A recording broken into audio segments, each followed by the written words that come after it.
The Murder Shelf Book Club contains disturbing content related to real-life crimes. Listener discretion is advised. I knew from experience that if someone sneezed on the east side of town, within a very few minutes, someone on the west side would say, "God bless you," and start preparing a pot of chicken soup. If word got out about the exhumation, half the town would be at the gravesite when we arrived, and this could quickly get out of hand and become a media circus that could jeopardize our case. From solving the West Georgia murder of Gwendolyn Moore, A Cry from the Well, by Clay Bryant.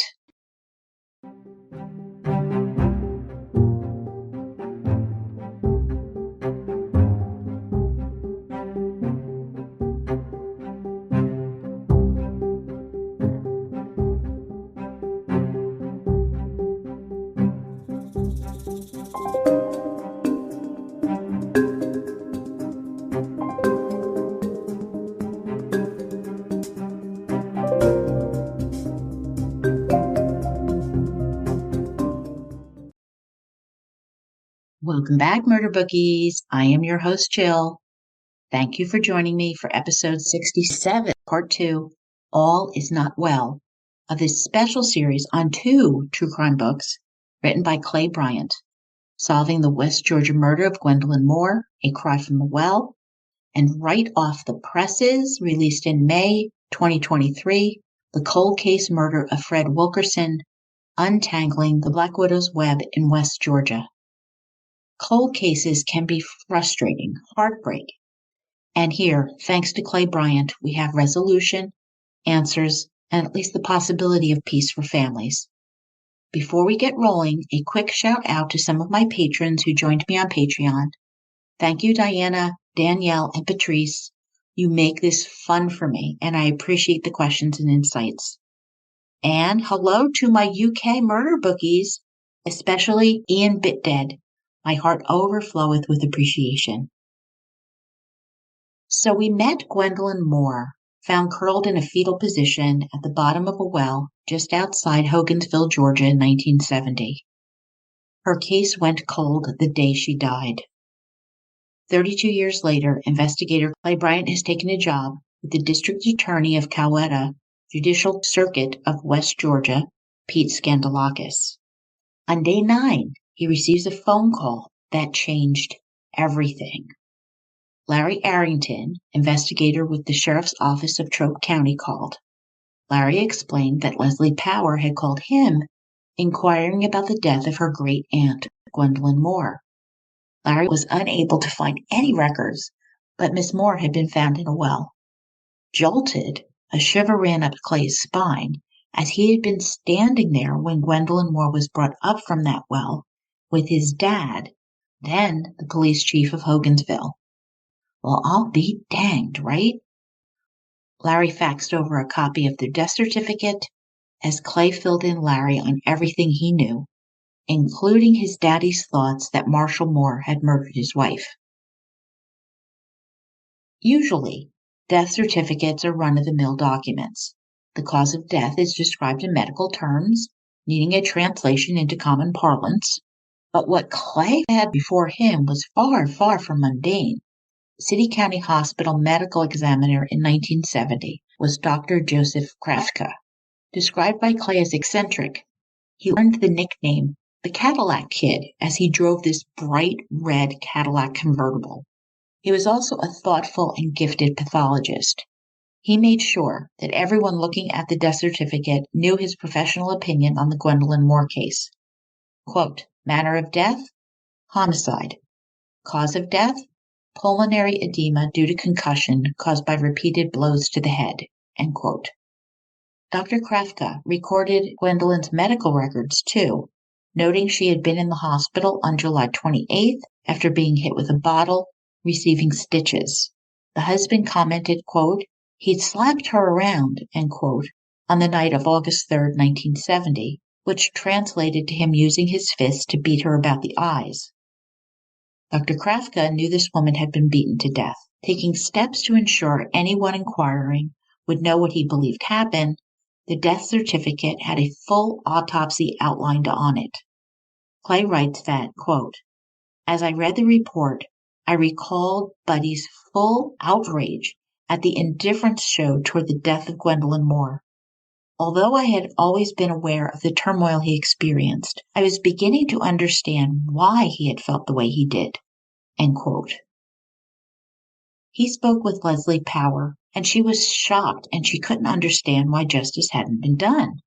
She provided names and phone numbers for family members. Clay asked himself why her murderer hadn't been brought to justice. He also reminded himself that when an investigator falls into a routine mindset, he's in a rut that renders him or her ineffective. His dad had explained, quote, son, never get to the point in your life as a peace officer that you handcuff yourself with your own intelligence, end quote. Great advice for all of us. In late October 2002, Clay called one of the best investigators he had ever known, Gary Fuller, a retired GBI, Georgia Bureau of Investigation agent. Gary was all in. He'd provide support, suggestions, and anything else for justice in this case. Next was Joe Jackson, agent in charge of Region 2, GBI. He asked for any archival information on the case begun by Agent Troy Owens. Jackson had never heard of Agent Owens, but he would get back to Clay, although he didn't have high hopes. October 24th, Clay went to see Kay Mishu, who worked with him at the DA's office. She was in charge of the Trope County Archives. She and her staff of Barry Jackson, Lance Jones, and Diana Thompson were tremendous help to Clay, even though historical archives began about 10 years after Gwendolyn's death. Kay did have coroner records, newspaper accounts from the era, and all were meticulously labeled, content listed in a computer database, and they got on it. Clay learned that Gwendolyn's body went straight to the morgue, bypassing the emergency room, so there would be no patient chart, which would have been kept forever. The record of her final trip to the hospital would only be kept in the pathology department, which purges its records every 10 years. So Clay feared that this would be a fatal blow to the investigation. Quote, it would take the divine grace of God and a lot of blood, sweat, and tears to obtain documentation needed to salvage what corruption and apathy had done to this case, end quote. But thanks to Dr. Krafka, her death certificate did allude to these injuries and the stitches on that morning on July 28, 1970, and this would help substantiate that she had experienced domestic violence if a case ever developed. Next step, prepare an affidavit for a search warrant to obtain her treatment records from West Georgia Medical Center. Granted by Judge Quillian Baldwin of the Superior Court of Troup County, these were obtained. Since Clay grew up in the area, he knew which neighbors he was seeking to interview. With the sheriff's archives coming up empty, Clay thought of one person who might be able to assist him. Joyce Bryan, who had been the office secretary for Sheriff Lem Bailey. Having a wealth of knowledge gleaned from longevity, Joyce was working in the sheriff's office still for the current sheriff, Donnie Turner. She recalled the lady in the well saying, quote, I was so mad about the way Bailey handled that case, end quote. She agreed to look. At the West Georgia Medical Center, if anyone could put their hands on documents, it was Elaine Prescott. Calling pathology, Clay explained the whole story and what he was attempting, and she explained that back in the 70s, the pathology records were destroyed after 10 years, with Clay's heart sinking. But there was a tiny glimmer of hope rising. Some records had been taken to the old Coleman Library. She would go dig and see if there was anything there. Telling her about Gwendolyn's death certificate, Elaine suggested he meet with Dr. David Martin, head of pathology.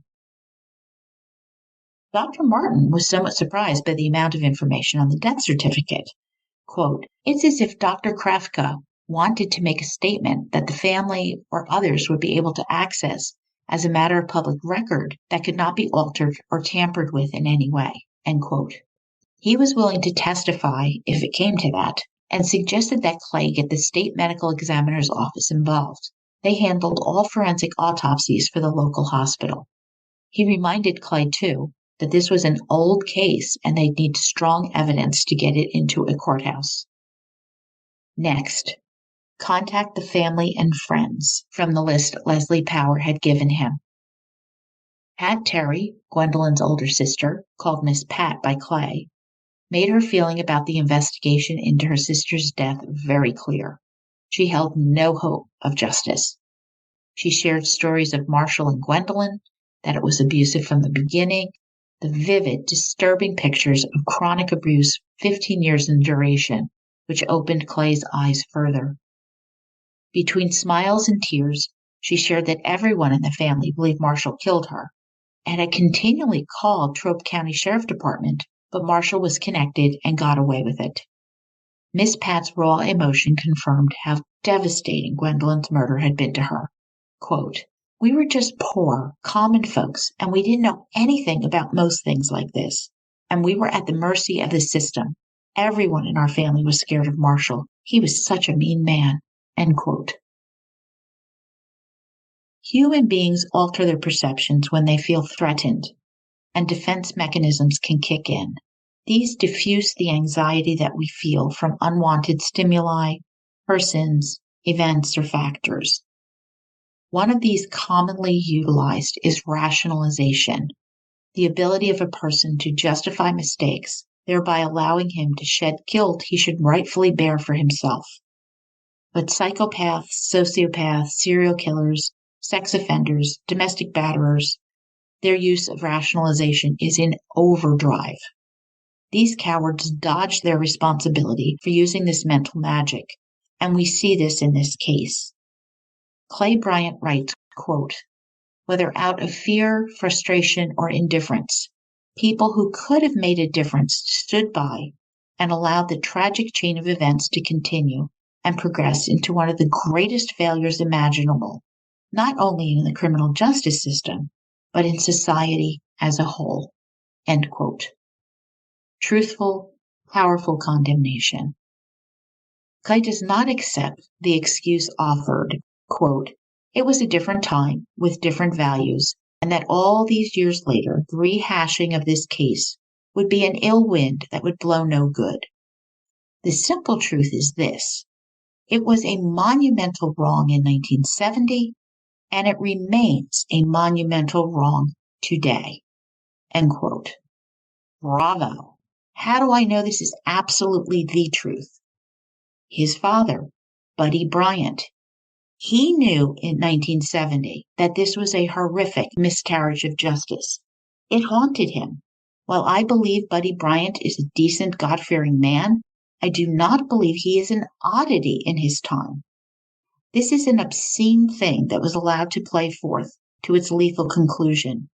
And Clay explains that with the help of good people who reject rationalizing this way, it became possible to see the truth and set the record straight. I explain all this because Clay Bryant went to interview Marshall Moore, still alive, in 2002. His statement, quote, "Clay, I don't want to talk about my children's mother. She was just a drunk," end quote, is a clear case of the perpetrator of the crime adding wrongdoing and justifying his actions. The children of the neighboring Turner family were all home that night that a severely battered Gwen came to their back door begging for help. Ronnie Turner said he had been involuntarily replaying it in his mind for 32 years, wishing he could forget. 15 years old at the time, he was Alan Moore's good buddy. Living 75 feet or 23 meters away from the Moores for 3 years, he had seen the devastatingly cruel abuse inflicted on Mrs. Moore. Debbie Thrower, age 16, brother of Mike, who was 14, and younger sisters Jennifer and Angel, saw it all. Debbie let Gwendolyn hide in the crawl space, just as her mother had done previously. Debbie's boyfriend, Randall Williamson, was also there, witnessing the terrible sight. He went under the house to check on Gwendolyn around 10 p.m., finding her, quote, propped up on the heater. Her face was covered with blood and one eye was swelled shut. The other was swollen nearly as bad.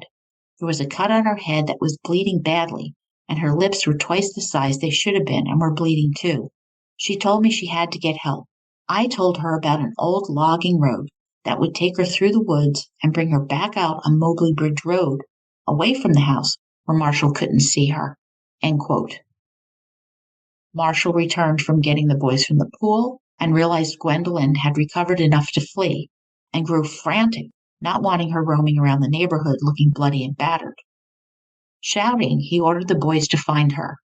None admitted to finding her, even Alan, who we know did speak to her for one last time.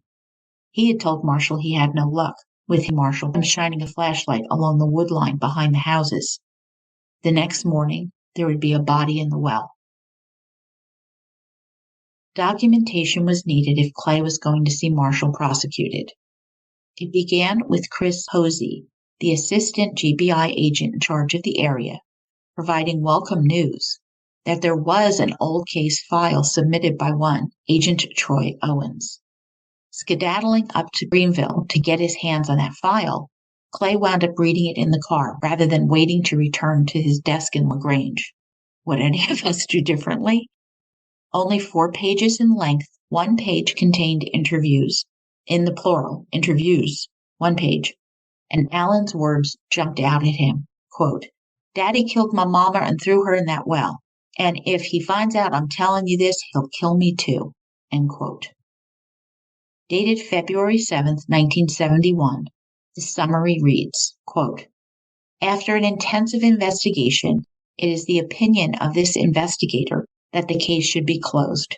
End quote. Done. 4 pages. No autopsy report. All this did was prove the influence of the Trope County machine, with officials turning aside rather than doing their jobs. Nevertheless, Clay's boss, Pete Scandalakis, the district attorney, encouraged him to push forward. Quote, "You know what? Speak to Linda Caldwell, an excellent prosecutor, and keep digging." End quote. Professional, direct, and thus rather intimidating, Linda Caldwell might give a good number of folks pause. Contacting her, Clay would also learn she was dedicated to the pursuit of justice. A super detailed death certificate is not an autopsy report, which would enhance the case immeasurably. Dr. Krafka had passed away years before, so this was going to take some Herculean efforts to breathe life back into this case. March 2003, Clay reached out to Georgia's chief medical examiner, a leading forensic pathologist with an exceptional reputation across the country, Dr. Chris Sperry. His assistant, Mrs. Jimmy Bailey, who, quote, "protects him like a lioness while keeping him on task," end quote, listened to Clay's story and scheduled a meeting. Waiting for the appointment, Clay described himself as nervous, like a long-tailed cat in a room full of rocking chairs. I love these descriptors. They are all over the books. After sleepless nights between November 1st and the 18th, the appointed hour at the GBI office in Atlanta came. As time went by at a snail's pace, a nondescript man with large wire-rimmed glasses, tattoos on each arm, wearing a University of Georgia football jersey and jeans, introduced himself as Dr. Sperry. Surprised, Clay realized he was not a man who sought to make a big impression. Settling into his office, he began looking at the file and zeroed in on the death certificate and statements by Ronnie Turner and Alan Moore. Dr. Sperry asked and answered every question Clay had prepared in advance before he asked it. He was confident that, quote, "whatever his decision was, win, lose, or draw, Dr. Sperry would render his decision solely based on the merits of the evidence." End quote. Impressed by the strong message Dr. Krafka was sending, he urged Clay to try to locate a pathology report. Although Dr. Sperry could testify that the injuries described in the death certificate would be consistent with statements of the witnesses, and this would support that it was a homicide. Elated, Clay felt that one hurdle was moved out of the way, and he could see a light at the end of the tunnel, never realizing that light was a train. Linda Caldwell finished reading the case file, shocked at the brutality, and if the case continued to come together, she would convict him, tears springing into the seasoned professional's eyes. They were on the same page. Clay now met Dawn Pierce, an evidence technician in forensic biology. Chatting about another case entirely, Clay filled her in on this thawing cold case, and Dawn suggested he speak with Diane Ennis, who worked in the lab's records section. That woman worked magic. Caught up to speed, Diane Ennis began a microfilm search using Gwendolyn's name. Nothing.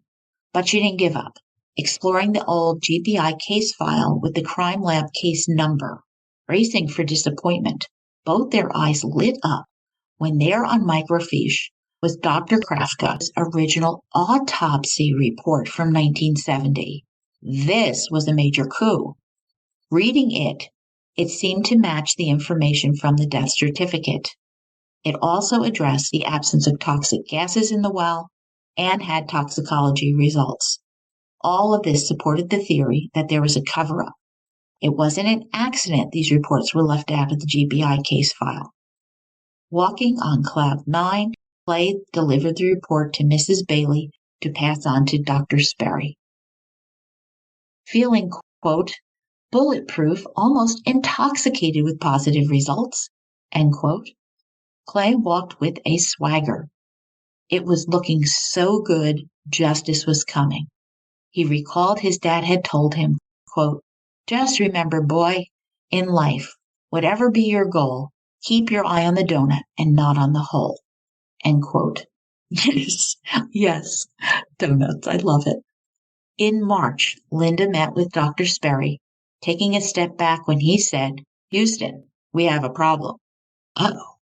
The death certificate showed the pathological conclusions of Dr. Krafka, and Dr. Sperry could have supported those conclusions. However, the items that were missing from the forensic findings were those items on which Dr. Krafka based his deductions. In the autopsy report, Dr. Krafka indicated the presence of petechial hemorrhage in the brain, minuscule hemorrhages caused by a lack of oxygen during metabolism. In these cases, the telltale small hemorrhages in the eyes and the face, that was associated with asphyxia. This is inconsistent with brain injury caused by battery to the head. So they don't match. Well, what now? Exhumation. Dr. Perry needed to see the body. Dr. Perry couldn't give an opinion as to the cause of death without a second autopsy, if then, and there would be no soft tissue injuries after 32 years. Linda and Clay were simply devastated, and if they needed to do a second autopsy, they needed to speak to the family. At the Trobe County Administration Building, they all gathered feeling apprehension. Clay had broken the first rule of investigation: never become emotionally involved in a case. When this all began, Leslie Power, Alan Moore, and the rest of the family had embraced Clay, welcoming him in, making him one of them. Clay couldn't help shouldering some of the baggage, the outrage, the feelings of injustice and anger. Handing them a disappointment would be like betraying them now. He began to explain the progress thus far and why a second autopsy was necessary. Miss Pat took it all in, and then she spoke, saying she knew, quote, God had not led us this far for us and Gwendolyn to be let down, end quote. And the family backed her up. Getting a court order for the exhumation was a go. To say the next week and a half was unbearable for me does not paint the proper picture, writes Clay. He well knew that if word got out, half the town would be gawking at the gravesite. Thus, the information was kept on a need-to-know basis only. With help from the local coroner, Jeff Cook, and Sheriff Donnie Turner providing support, it went off without a hitch. At the morgue, Dr. Sperry introduced Dr. Rick Snow, an anthropologist, who would be assisting him on the autopsy. Everyone glanced into the casket on the gurney, and it was time. Opening the lid, there was a layer of sludge, and beneath, the bones of Gwendolyn Moore. Tannic acid is created by the decomposition of grass clippings in a well-maintained cemetery, which filters down into the vault and then into the casket. Dye from the tannic acid comes in contact with the bones, which had turned black. It looked like a reverse negative. Dr. Sperry began immediately dictating his observations, taking photographs, and conferring with Dr. Snow. Linda and Clay stood at attention at the far wall at the foot of the coffin. Time began to pass so slowly. The skull was in two pieces, the main portion and cap, removed during the first autopsy. There were no fracture lines. A knot grew in Clay's stomach. Quote, "Her nose has been broken more times than I can count. She has a tremendous amount of facial trauma at different times. This, however, is not evidence of an injury that I can conclusively say caused her death." End quote. Clay wanted to slide down the wall, feeling defeated, unable to speak lest he begin to cry. The doctors continued work, cleaning, reassembling, their voices and instruments droning on. And then, with a puzzled tone, Dr. Sperry said, quote, "This is provocative," end quote, picking up a small bony structure and holding it up to the light. Provocative? Like, what does that mean? Provocative. Time ticked by, and the waiting was excruciating. What felt like months later, Dr. Sperry turned his attention to Linda and Clay. Quote, "It's not provocative, it's murder," end quote. Blink, blink, blink. And he explained, quote, "The hyoid bone is bilaterally fractured. Mrs. Moore died of a violent manual strangulation. Her life ended at the time of this injury. She was more likely dead before she was ever placed in that well." End quote. Miss Pat was right, was Clay's first sensible thought. God had not brought us this far to let us suffer defeat. Linda and Clay jumped up, raising hands in relief, joyously high-fiving, tears running down their cheeks as Linda exclaimed, "We got him, Clay, we got him." They had seized a once-in-a-lifetime opportunity to right a wrong of the highest order, and with dedication and hard work, they had achieved the nigh impossible. Buddy Bryant was smiling from heaven. D.A. Pete Scandalakis was beyond thrilled. The office medical examiner's report now read, quote, "Cause of death, manual strangulation. Manner of death, homicide," end quote.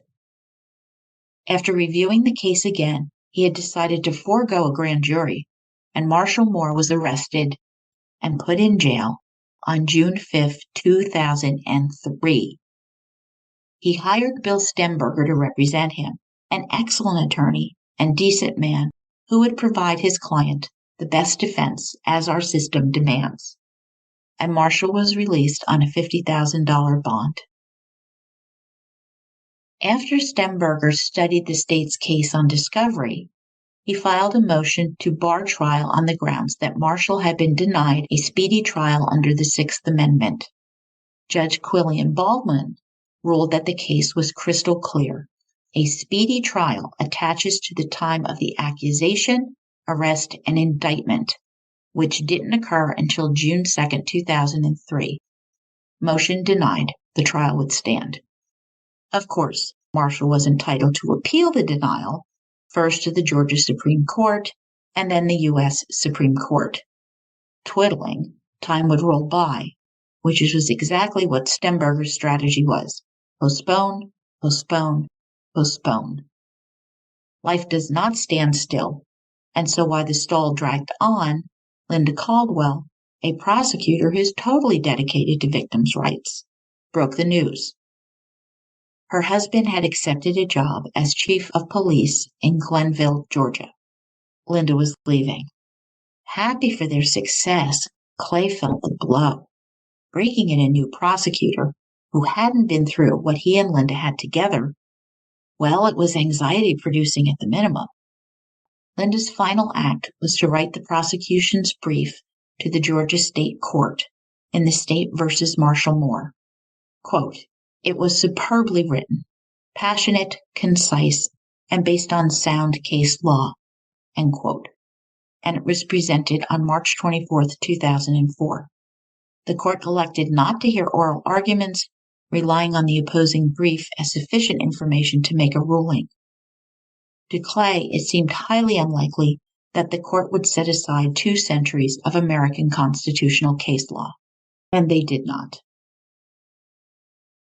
Paraphrasing Clay Bryant, while closure can be a virtuous goal, life is not about finality and succession associated with endings. Life is about finding the strength and bravery to continue and make new beginnings. But sometimes that sense of closure helps define the difference between the two. They were one step further down the road to justice for Gwendolyn, while Alan Moore, Miss Pat, and the others were trapped in guilt, regrets, anger, and pain, but could see a new beginning coming. The case would now shift to the immeasurably capable hands of Peter J. Skindalakis, District Attorney himself. All right, so if you haven't noticed, Clay's dad has a saying for every possibility in the human condition, and I adore each and every one of them, as corny and cliche as Clay says they are. But this one hit home. Quote, "Son, there are times when things are just beyond your control, and in spite of your best plans and intentions, the deal gets screwed up. And the trial ends up wagging the dog, and there's not a thing you can do about it." End quote. And we all know this is true. It's frustrating, and it's annoying, and it's even infuriating. But we do not get everything we want in life. Clay expressed his belief in our society as being governed by good people who try to do the right things. Our system tries to apply justice through a lens of kindness and compassion. The sticky wicket in this philosophy is when we endeavor to apply these virtues to our brethren who are ignorant of what their meaning is or so utterly callous that they hold zero value for them.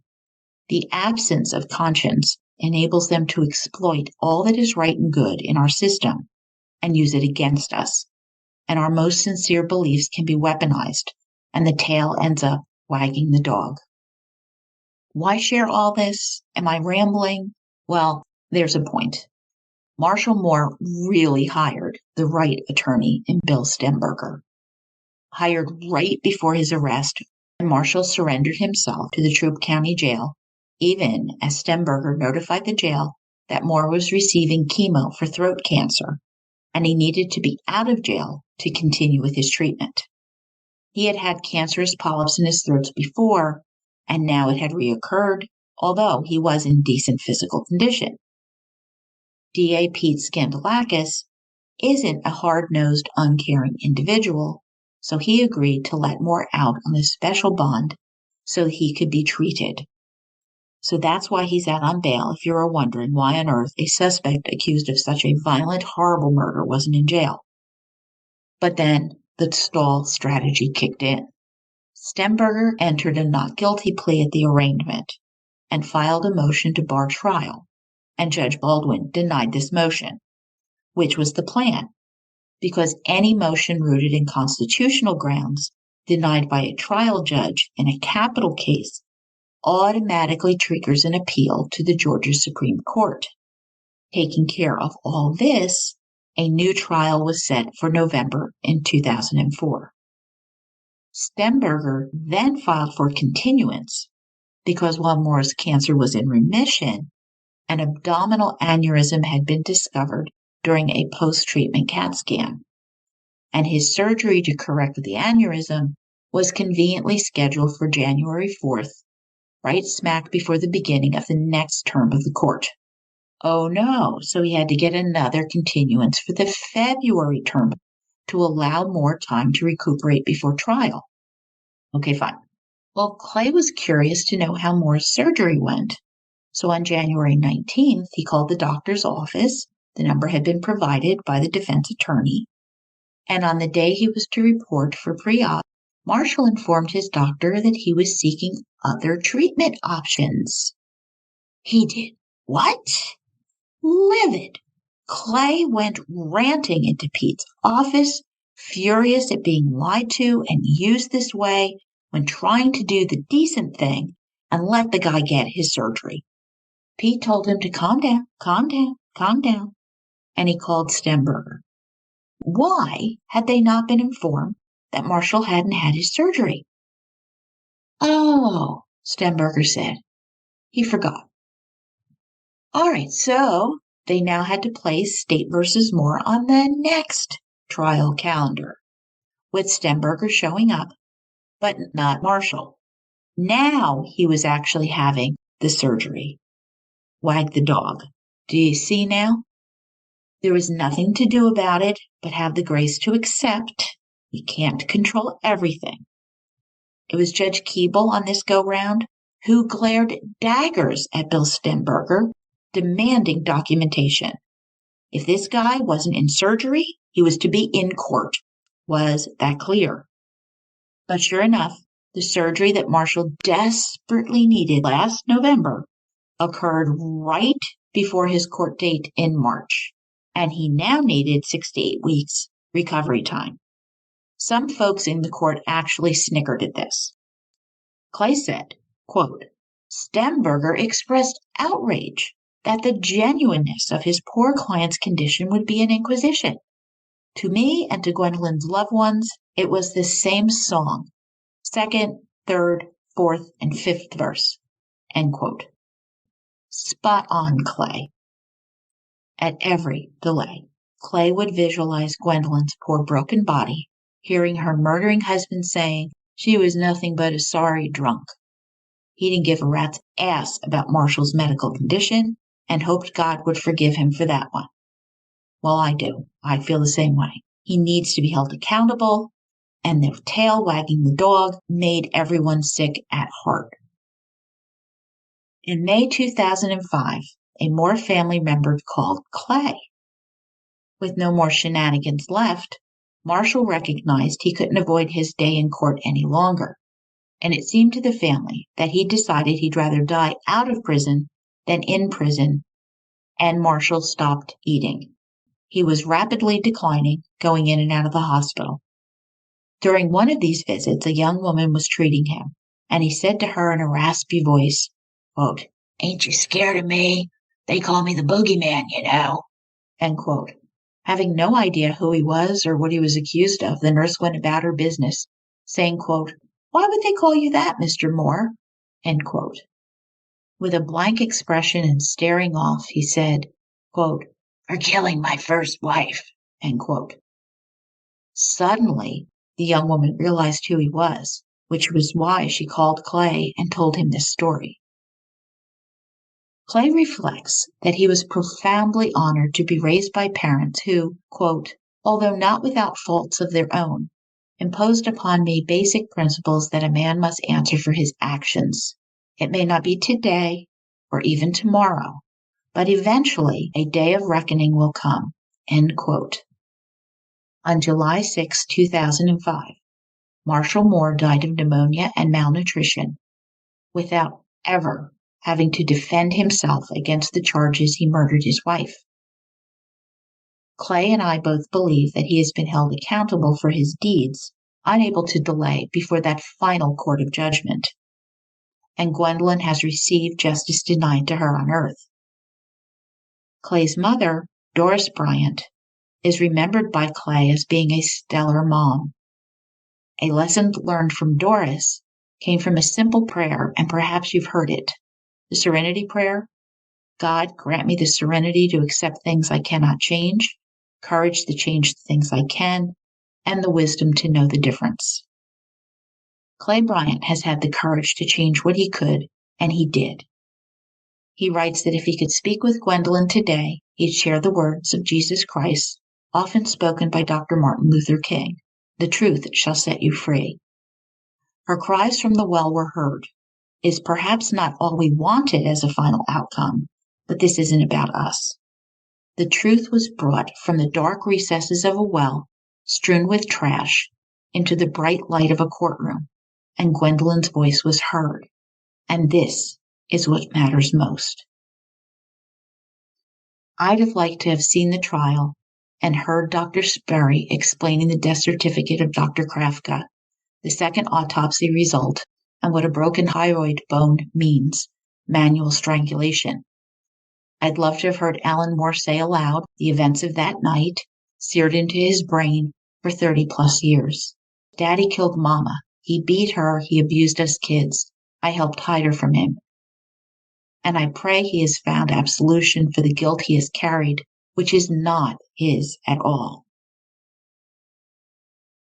Clay still strives to become a better man, to be a good and decent, forthright and justice-seeking, and strives to be like his daddy.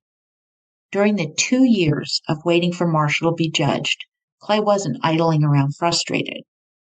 Pete Scandalakis allowed Clay to look into another case that had languished for 14 years, stone cold. Back in the 1990s, a young man was beaten and left to die by the side of the road. This reminds me a little bit of the Stephen Smith case being investigated by SLED right now that may or may not have something to do with Alex Murdaugh and the Murdaughs. Who knows, right?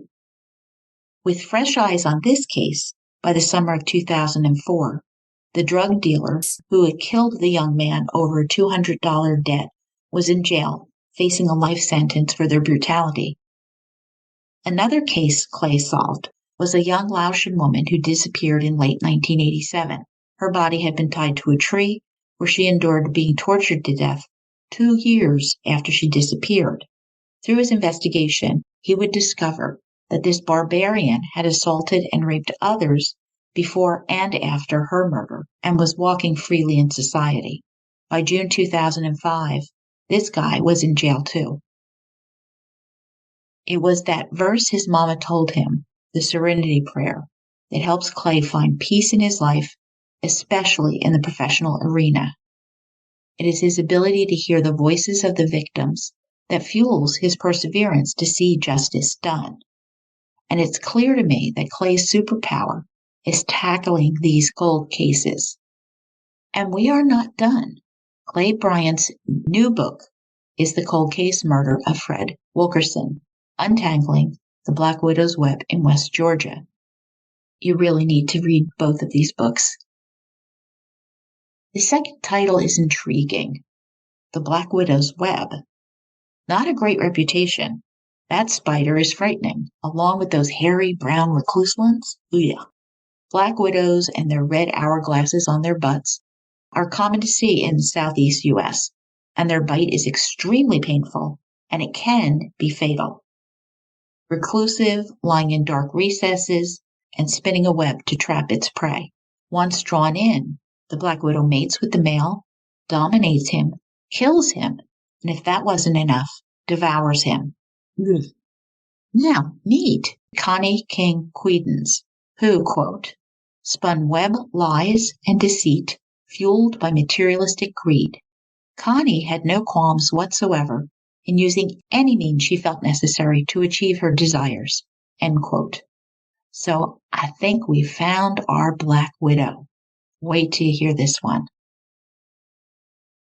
Clay writes that 48-year-old Fred Wilkerson was the perfect victim for her scheme. Married, father of 2, Tim and Tracy, a hardworking man, decent, trusting guy, Fred hated conflict and would avoid it at all costs. It was this mild disposition that contributed to him losing his job, family, possessions, and even his life being drawn into the spider's web. His daughter Tracy writes in the foreword of the book and explains that her family was the cliché middle-class family. Her mom, Carolyn, was a secretary at a local company, and her dad worked for a distribution company. The eldest, her brother Tim, was 4 years younger.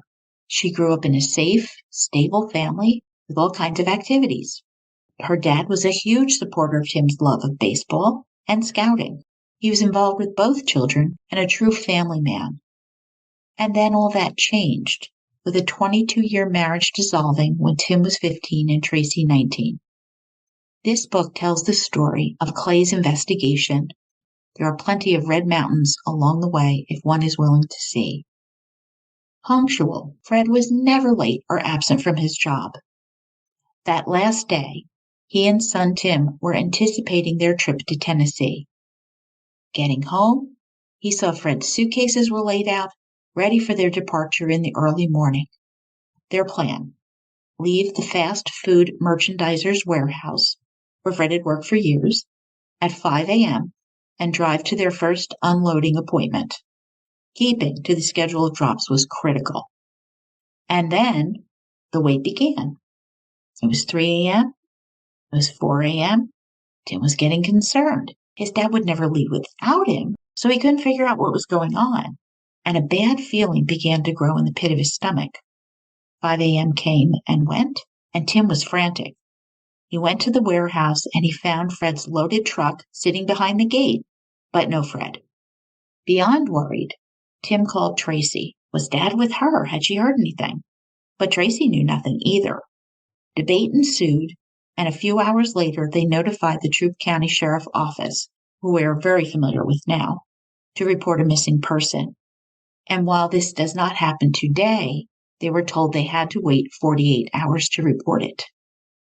Stressing, concerned, family and friends felt his absence and feared he'd met with foul play as they waited for any sign of Fred. But it didn't happen. Tim was back at the sheriff's office, this time successfully filing the missing person report. The family and friends organized searches, distributed missing flyers all over west central Georgia and eastern Alabama. This search for Fred would take 17 long years. And there is a map on my blog at www.murdershelfbookclub.com so you can get an idea of where we are in the world. Prior to Fred working at fast food merchandisers, Fred had gotten involved with a woman that he worked with at a different company. This resulted in him and Carolyn divorcing. He now invested all his money buying 3 acres of land and building a home that he expected would be their marital home, where he'd spend his days with his new wife. But it didn't exactly work out that way, as he fell into the Black Widow's web. The calendar flipped 1 year into the next, and no credible word on what happened to Fred Wilkerson developed.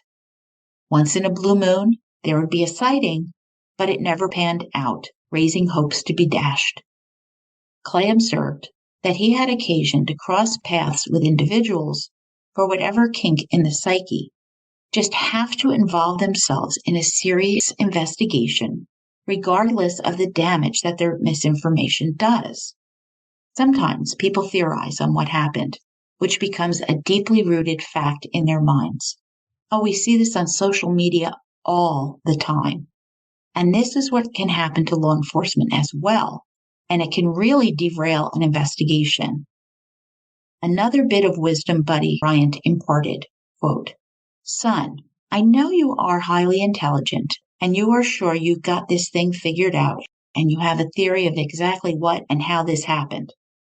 Problem is, you are now in danger of seeking evidence to support your theory, instead of objectively seeking evidence to carry you to the truth. Never fall into that trap." End quote. Oh, I wish Buddy Bryant had advised Boulder, Colorado PD, but I digress. Okay, in solving a huge number of cold cases as he has, Clay recognized that many investigations became ensnared by this dilemma. The willful blindness that took over not only hamstringed the actual resolution, but also could result in false suspicion placed on the wrong parties, altering the lives of innocent persons.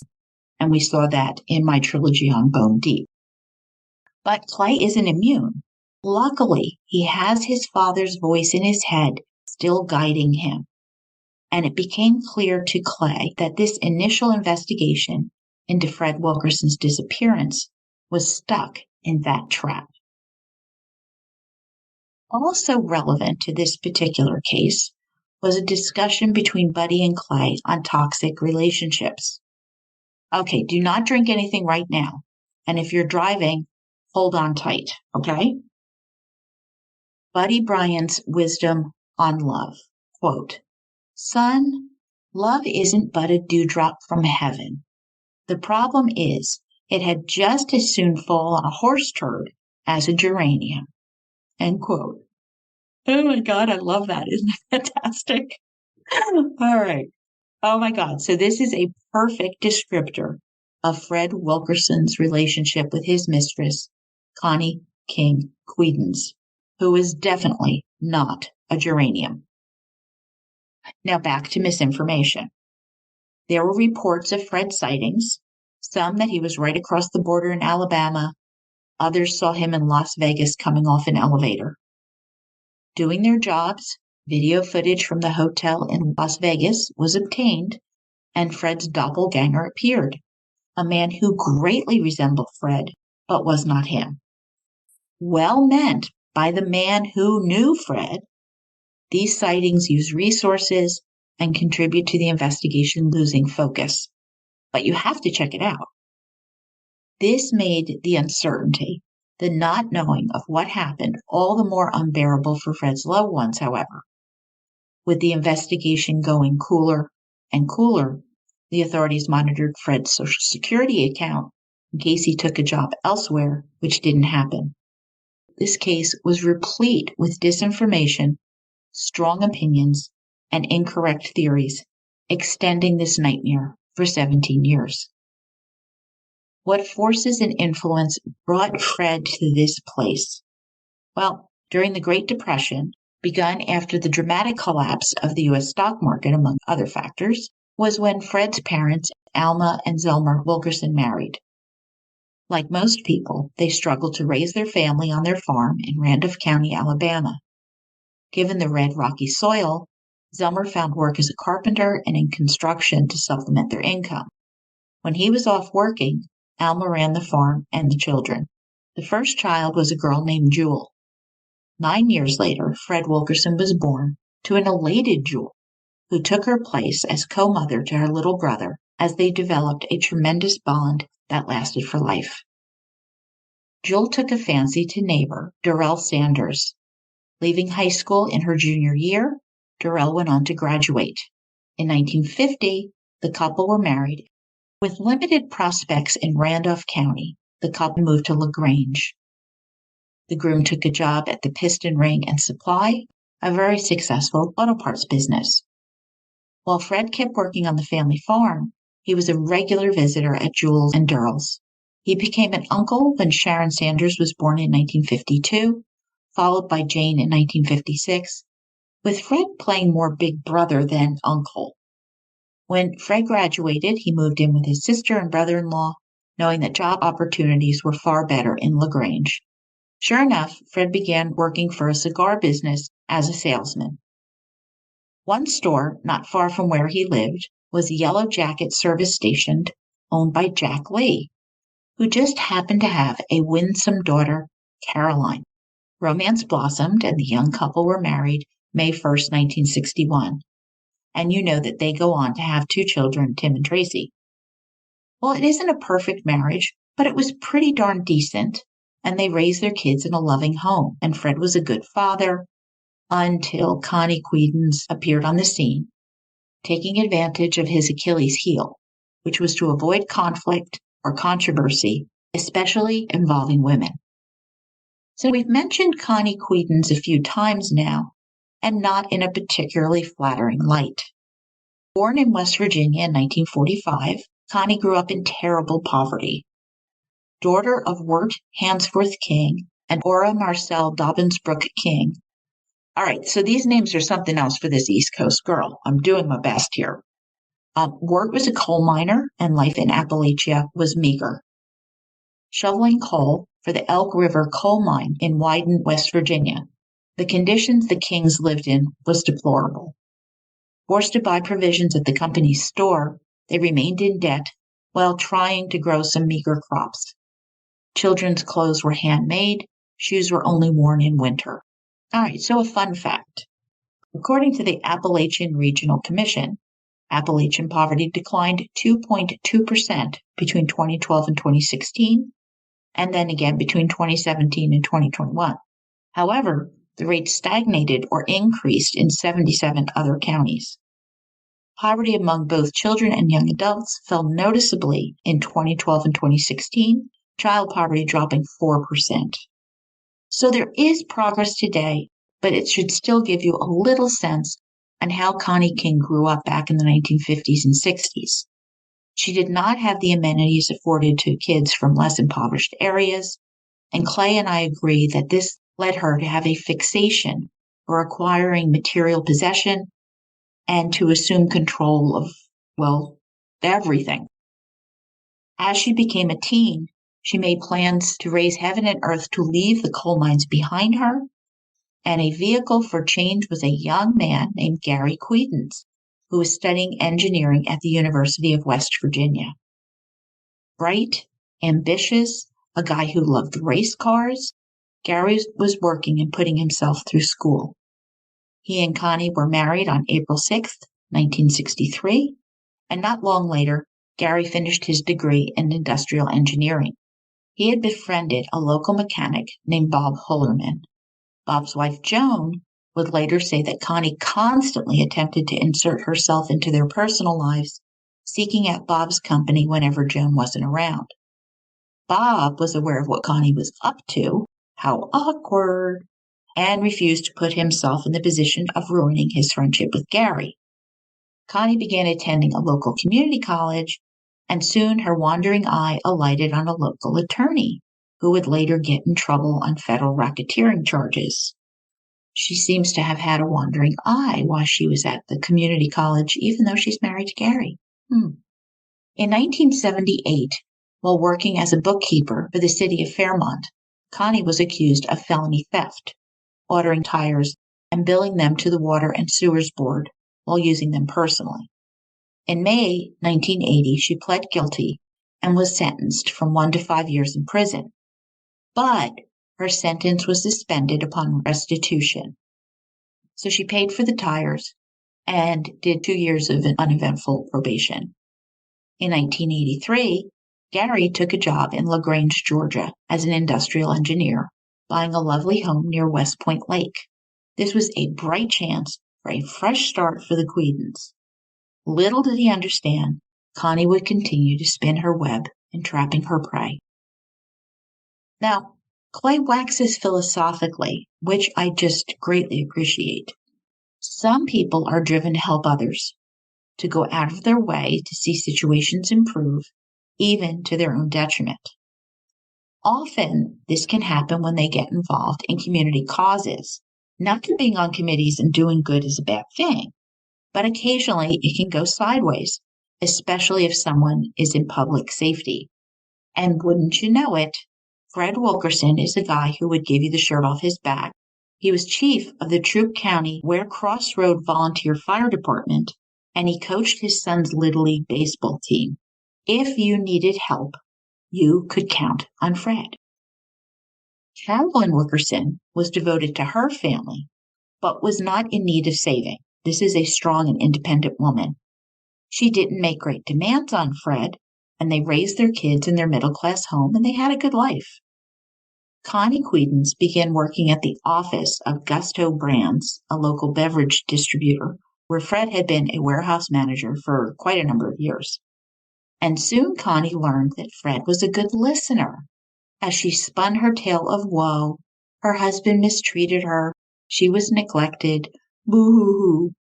Quote, over the next several months, their relationship grew in the direction and Connie steered it. Connie used Fred's personality and character to ensnare him in a relationship that would eventually cost him everything, end quote, writes Clay. She began innocently asking Fred to come to her house to help out with lawn work that her husband refused to do. And then she needed a handyman. Could he help out again? And there was always some drama that required Fred to swoop in and save Connie from disaster. And ever the concerned guy willing to help out, Fred answered the call, being totally sucked in. Connie would exaggerate, making it appear that she was constantly in peril, when in fact she is conjuring some scheme driven by greed and lust for control, reeling in Fred Wilkerson. I was shouting at the book, "Fred, Red Mountain, see what she's doing. Open your eyes." As we saw in the She Married a Green River Killer series, serendipity plays a role as situations and events arise, and we shrug them off sometimes. Clay explains that this is just God's plan unfolding in mysterious ways in its own time. Now, by 2003, Fred Wilkerson was missing almost 18 years. His memory existed within his family and a few personal friends, and this was just another painful cold case. Now adults, Tim and Tracy resigned themselves to never knowing what had happened to their dad. It was a plan for self-preservation, and they just moved on with their lives. That summer of 2003 was a hot one, with expected afternoon thunderstorms. In August, however, a particularly strong storm blew in, with crazy winds and torrential rains and flooding. Trees were blown over, power lines went out, homes and businesses were damaged. And looking back, Clay recognizes that this was an act of divine intervention. A chain of inexplicable events was begun. Serendipity. One of those big Georgia pine trees fell over and crushed a brand new bright red fire truck that belonged to Coweta Circuit District Attorney, you guessed it, Pete Scandalakis. I didn't know that people owned fire trucks, but alrighty there. Anyway, the next morning, Pete came in, quote, with that look of having lost his last friend, and told the story of how his new prized possession had been reduced to a pickup pancake, end quote. Oh, I'm visualizing this one, the poor man. Trying to make Pete feel better, Clay volunteered to take what remained of the truck to the West Georgia Paint and Body, owned by Tim Wilkerson. Clay called Tim, and they set out to Pete's to see if the truck could be moved. Workers had removed the huge tree, and the men could see the broken windshield and windows, the roof caved in, and the body crushed. Tim thought that this new fire convertible could be moved to his shop. There, Tim promised he would deal with insurance and not to worry, and the men began chatting. And Clay mentioned that he'd just closed a 32-year-old cold case, the Gwendolyn Moore case, and Tim waxed, gee, he wished there was a chance his dad's case could be reviewed, because he knew of some leads that hadn't been followed up on. Wait, what? Ears perking up, Clay could see the lost painful futility in Tim's eyes. Later, he would ask Pete if he might dig into the Wilkerson case. Pete told him to go for it. Quote, one thing was for sure. If there was validity to his sense that some stones had been left unturned, I was going to do my best to roll them over and see what might be underneath, end quote, reflected Clay in that moment. Now, Tim and Tracy possessed tons of records and notes that they thought might be beneficial to Clay's new investigation, and they gave them over to him. Voice echoing the years of pain, Tim told Clay, quote, there's no way my dad just up and left us without a word. He never missed my ball games, Tracy's recitals, anything he had, he was always there for us. He wasn't just my dad, he was my best friend, end quote. Knowing nothing about the case, Clay listened and listened, and according to Fred's kids, all of this tied back to Fred's relationship with Connie Quedens. Armed with a list of friends, co-workers, and associates, Clay set out to get to know Fred, and there was a lot of dialing involved as people use landlines in these days gone by.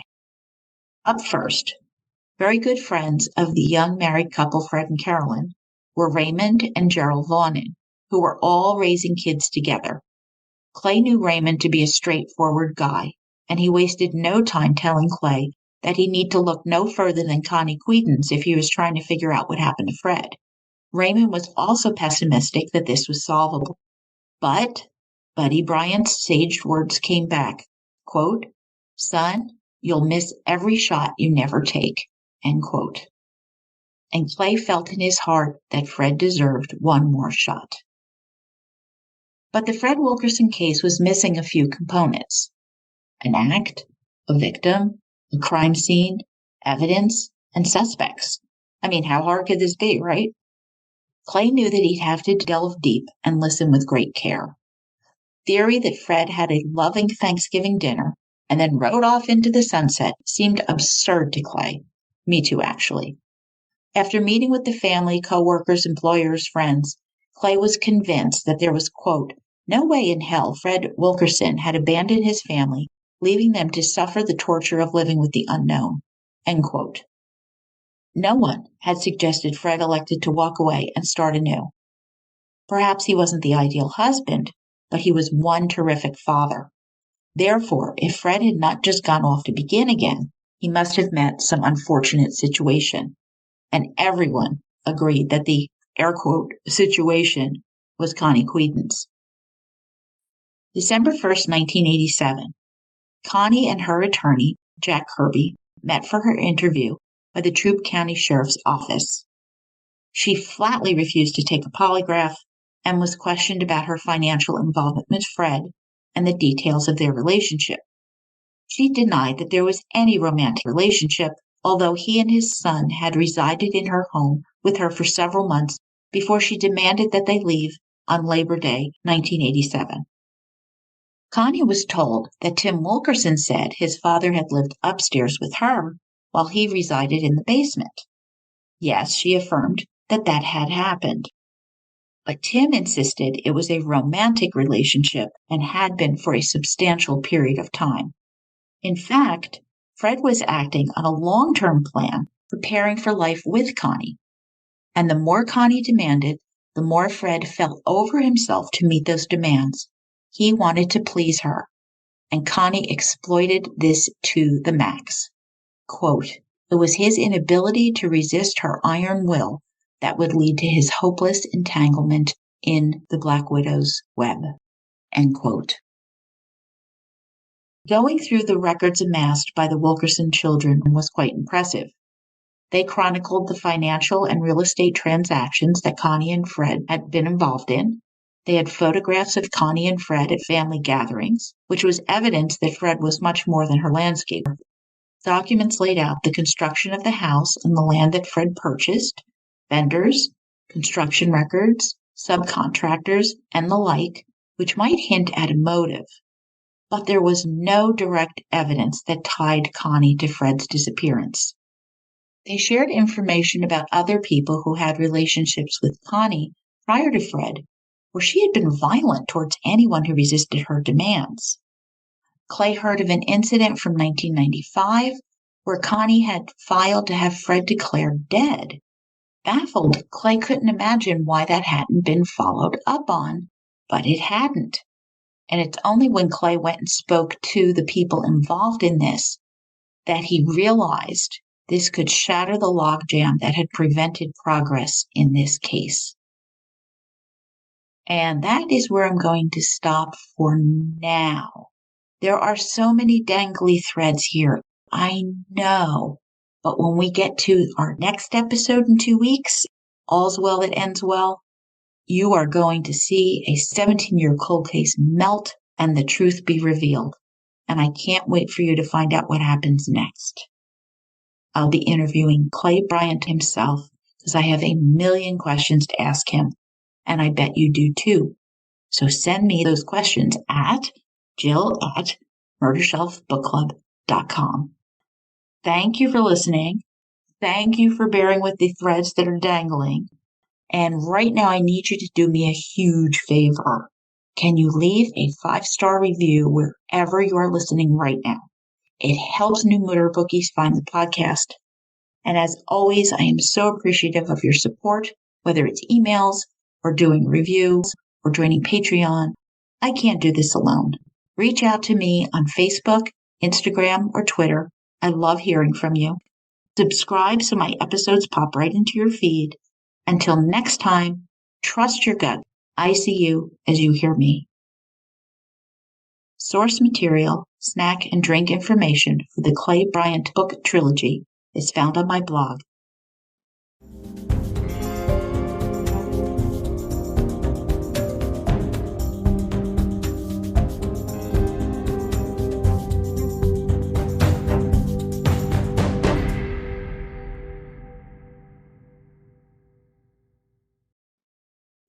Written and produced by Jill.